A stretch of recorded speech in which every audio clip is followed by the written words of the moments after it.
Hey everybody, I'm Dr. Alex Martin, a game studies professor and professional game developer. This particular talk is entitled Overcoming Stress and Anxiety Through Community and Purpose. And it's inspired by a group of students who came to me recently, and they were talking about some of the stresses of their life and school and balancing, really everything that's going on in their lives.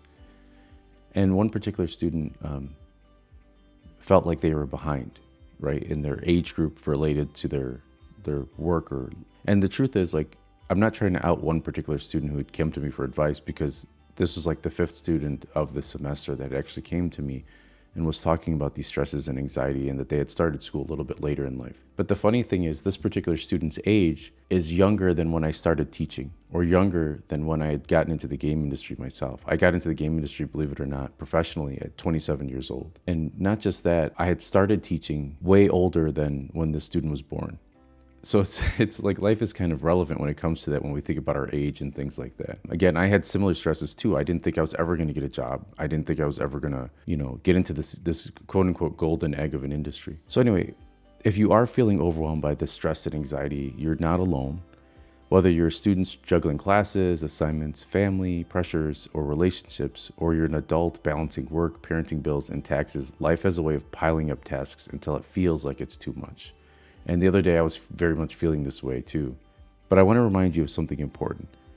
And this has been paramount in my own life, and that you're not meant to face these challenges alone. So let me share another one of my, I love these monk stories about a monk who dealt with the weight of his own struggles and the stresses of the world around him.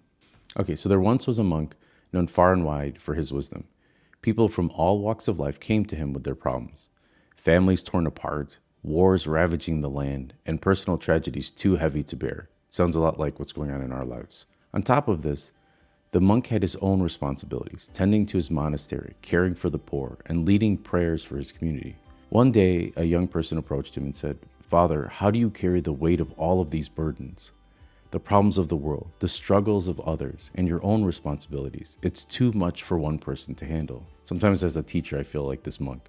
The monk smiled and led the novice to the stream. He filled a bucket with water and handed it to the young man. "Carry this bucket to the top of the hill," the monk said. So the novice started up the hill, but quickly became tired. Halfway there, he stopped and complained, "The bucket is way too heavy. I can't carry it any further."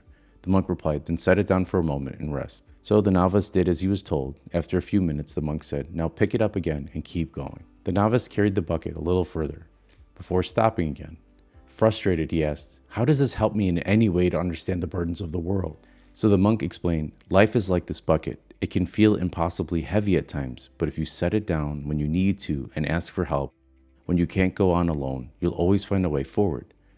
I carry the burdens of life by sharing them with others, with my community, and with moments of rest and prayer." The novice looked down at the bucket and realized that even though it felt heavy, it didn't have to be carried alone or all at once. So what's the lesson here, right? We all have buckets in our life, tasks, responsibility, and challenges that can feel overwhelming. The key is to remember that you don't have to carry them alone, right? Compartmentalize these things in life. Find people who are specialists in these things and ask them to get help with these things in your life. Another key aspect is make sure that you're not assigning these buckets or looking for help with specific buckets from people who aren't specialists or authorities in these specific fields. If you do that, you might end up hurting that friendship. And I can make a whole other video about that. So as humans, we thrive in community. We're not meant to face life challenges in isolation. So when you surround yourself with people who share your values and goals, they can help you carry that load. So here's a few practical tips for managing stress and anxiety. Find your community. Whether you're struggling with school assignments or navigating the stresses of life, find a group of people who share your goals and passions. If you're a student, form a study group or project teams with classmates who love the subject you're studying. I had a group of students that all worked together on just doing art and making a game, and that whole group almost ended up going to work at Midway Games together. And that was their dream as a group. So they made art styles, they made pieces of art that were similar to that. So they would really socialize while working on their assignments, and those groups became their lifeline, not just for school, but as I mentioned, for their career opportunities later on. So in life, seek out groups with shared values, whether it's a local church, a hobby club, or a professional network. A good community lifts you up, holds you accountable, and helps you take action when life is too heavy. And this group, in my opinion, can't be LinkedIn, right? It has to be a physical group where you see people, you talk to them, they can see who you are. It helps cultivate the human spirit. LinkedIn is just another social media group where you can look for jobs, you could reach out to people. but it doesn't have that human connection. Next, take action, not just talk. Surround yourself with people who don't just sit around and complain, but actively work towards solutions. Misery loves company. And if you're not careful, you can get stuck in a cycle of negativity with these people. Find people who help you improve, whether it's your skills, your mental health, or your outlook on life. I remember being on a church board and there was one guy there who just wanted to complain about all of the church's problems. Didn't do any group, didn't do any help. It just slowed the meeting down when I wanted to get home to my family.